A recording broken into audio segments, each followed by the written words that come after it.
মৃত্যু পরোয়ানা ঘোষিত হয়েছে। আগে শুনেন কেমনে। পিনাকি ভট্টাচার্য ফ্রান্সের একটা লয়ের কথা বলি, if you kill someone you don't need to death plan. ফ্রান্সে কি বাংলাদেশের মানুষ নাই?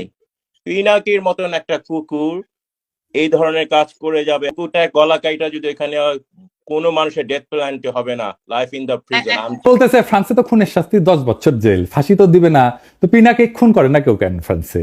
তিনা এক বক্তৃতায় গেল ক্ষমতা, আর এক বক্তৃতায় গেল 32 নম্বর। আলহামদুলিল্লাহ, আমার শহীদের মৃত্যু হইলে না বাংলাদেশে আমার ক্ষুদ্র ভ্রাতার ভগিনেরা ছোট বড় মাঝারি কোমল কঠোর বাকশালীদের আস্ত রাখবে না, ছানা বানা করে ফেলবে। আমার মৃত্যুতে বাংলাদেশ পুত পবিত্র হবে। আমার সত্যি যদি মাইরা ফেলায় বাংলাদেশে যেন কোনো বাকশালী রক্ষা না পায়। মৃত্যুর খবর বাংলাদেশে পৌঁছানোর 24 ঘন্টার মধ্যে কাম ফিনিশ করে দিবে। শেষ না, আমি ওদের জন্য নরকের দরজায় হাজির থাকবো, ওদের জান ওইখানে আমি কালা কালা করে। আবার বাড়িছে বিশিষ্টজন, এই বিশিষ্টজনেরা বিশাল আসর হয়েছিল হাসিনার আমলে। তারা নানা বিষয়ে তাদের জ্ঞান গব্য বক্তিমা দিত আর পত্রিকাগুলো গুরুত্ব দিয়ে ছাপাইতো। তাদের জ্ঞান প্রচুর, তাও আক্কেল কম, তাই তারা বুঝতে পারতো না যে পাবলিকে যাদের কিন্তু মনে করে মুই কি হনুরে, এরাই হইতেছে বিশিষ্টজন, বুঝছাও? কারা কারা এটা করিছে দেখবেন, সে ঘুরে ঘুরছে সেই আমি বাকশালী ঘটনার লোকেরা কইছে ধানমন্ডি 32 নম্বর রোডের শেখ মুজিবুর রহমানের বাড়িটা ঘুরিয়ে দেওয়ার তীব্র ক্ষোভ এবং নিন্দা জানিয়ে বিবৃতি দিচ্ছেন 26 জন বিশিষ্ট নাগরিক, যাদের পাবলিক তারা বলছেন আইন শৃঙ্খলা বাহিনীর সম্পূর্ণ জ্ঞাতসারে যেভাবে বাড়িটি ভাঙা হয়েছে, আগুন দেওয়া হয়েছে, তাতে করে গভীরভাবে মর্মাহত, স্তম্ভিত এবং লজ্জিত হয়ে বিচার চায়। আবার তা করেছি তো আমরা, আমিও করেছি, আমি তো ডাক দিছি, তো আমার বিচার কর তুই। দেখি দেখি ক্যাঙ্কা তোর মাজাত জোড়ায়, দেখি আয় একটা মামলা কর আমার নামে, দেখি কত তোর মাজাত কত জোর আছে, তোর 26 জন মিলা, দেখি আয় কর তো, দেখি আমার নামে একটা মামলা, আয় দিব বিচার। মর্মাহত কে, স্তম্ভিত কে, লজ্জিত কে, তোকে কি কেউ মানেনি, লজ্জা পেশ কে? বাড়ি বুলডোজার দিয়ে ভাঙা হয়েছে, তো বাড়ি তো হাসিনার বাপের, তোর ফাটে হাসিনার তাও একটা কথা ছিল। কারণ হচ্ছে হাসিনার রসুনের কোয়ায় না, ও একই রসুনের কোয়ায়, ওই রসুনের নাম ইন্ডিয়া। ইন্ডিয়া ভাবতে পারে নাই যে আমি ন্যারেটিভের তীর্থভূমি এইভাবে জয় বাংলা হয়ে যাবে। ইন্ডিয়া বিবৃতি দেয় 32 নম্বর ভাঙায় নিয়ে, বুঝতে যাও যে এক শিয়াল যদি একদিকে হুক্কা হুয়া করে না, আর উল্টা দিক থেকে ক্যা হুয়া করে সব শিয়াল চিল্লায়, তাহলে দেখে বুঝবেন এই বিশিষ্ট জনগুলো হইতেছে ইন্ডিয়ার শিয়াল।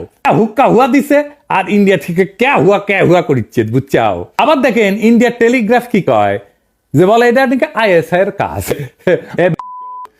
ইন্ডিয়ান বাংলাদেশের মানুষ কি ধৈঞ্চারে তোগের মতো? বাংলাদেশের মানুষ রক্ত দিয়া যুদ্ধ করে পতাকা পাইছে, 24-এ রাজপথে আমাদের ছেলেরা রক্ত দিছে, বীরের মতো লড়াই করছে চোখের সামনে।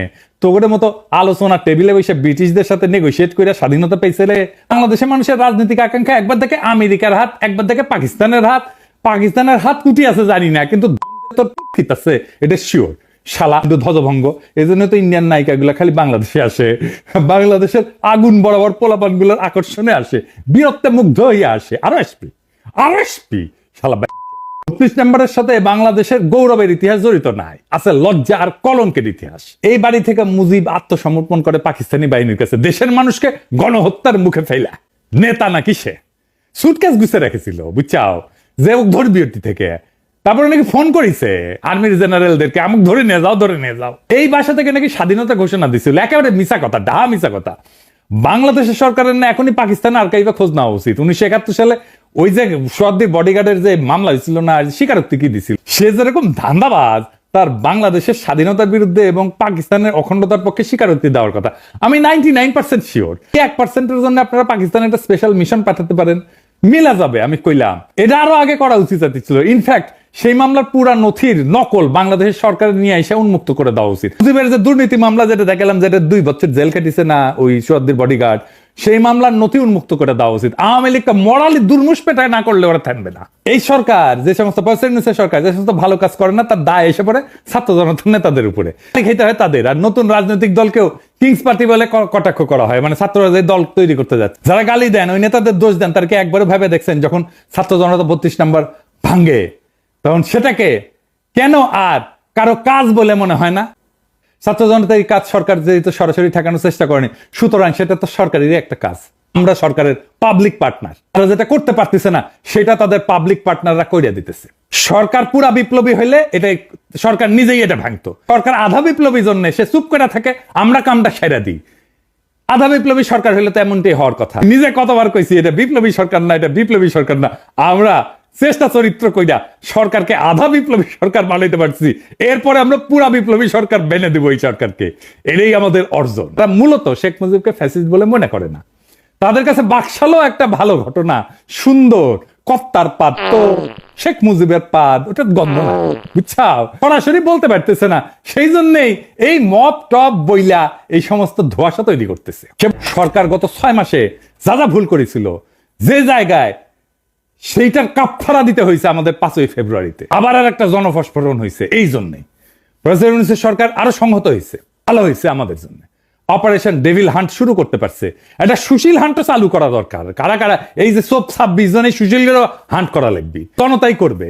যাই হোক, আবারও কিন্তু আমাদের অর্জন ধুলায় মিশে যাইতে পারে যদি আবার আগের আলস্য কাটায় উঠতে না পারে। আগের আলস্য আর সিদ্ধান্তহীনতা, অবিবেচনা প্রসূত নিয়োগ চলতেই থাকে। 7ই আগস্ট কি লিখেছিলাম দেখেন, লিখেছিলাম এমন হয়েছে বাংলাদেশের ক্ষমতা এখন হাসিনার বদলে সুপ্পু। তাহলে এত রক্তপাত, এত প্রাণদানে লাভ হইল কি? বিপ্লব মানে গণক্ষমতা। আমেরিকা প্রবাসী এক সাংবাদিক। আচ্ছা বলেন তো, প্রফেসর ইউনূসের একজন আমেরিকা প্রবাসী সাংবাদিক দরকার, আপনার কার নাম মনে ভাইসা আসে? মনে মনে বলে, চিন্তা করেন যোগ্য ক্যান্ডিডেট কনক সরোয়ার ইলিয়াস, তাই না? কনক সরোয়ার তো পিএইচডিও করেছে। অ্যাক্টিভিজম এমনই হাসিনারে প্যারা দিছে যে তার বোনকে জেলে নিছে, তারে নাতাই। কনক দারুণ জনপ্রিয় তো। ইলিয়াসের নানা সমালোচনা আছে, কিন্তু কনকের নামে আছে কোনো সমালোচনা নাই তো। কনক তো সবচাইতে যোগ্য এই পজিশনের জন্য, ইলিয়াসও যোগ্য। কনক বা ইলিয়াস যদি বিশেষ সহকারী হতো তাহলে সারা দেশে আনন্দের বন্যা বয়ে যেত। সরকার রাজনৈতিক সরকার না, তার তো সলিড অ্যান্টি ফ্যাসিস্ট দক্ষ জনপ্রিয় লোক দরকার। সব পজিশনে কনক কি পরিমাণে দাবরানির উপরে রাখতো আওয়ামী লীগকে, চিন্তা করেন। সেটা করবে না। শুনলাম আলী রিয়াজ আর বদিউল আলম মজুমদার রিকমেন্ডেশন না হয়েছে। তো প্রফেসর ইউনূস, আপনি যে আয়নাঘর দেখতে যেতে পারেন না, এখনো পারতেছেন। এই ছাত্র জনতা তার শক্তি যে দেখাইছে ধানমন্ডি 32 নম্বরে, সেইটাতে আলী রিয়াজ করে দিছে, এটা দেয় নাই। এটা তার করে দেওয়ার শক্তিও নাই, সামর্থ্যও নাই। ওই ধানমন্ডি 32 নম্বরের সামনে কনক গিয়া দাঁড়াইলে, ইলিয়াস গিয়া দাঁড়াইলে লক্ষ লক্ষ পাবলিক যে আনন্দে সিক্কুর মারবে, ওই সিক্কুরের প্রতিধ্বনিতে 32 নম্বর ভাঙ্গা খান খান হইয়া যেত, বুলডোজার লাগতো না।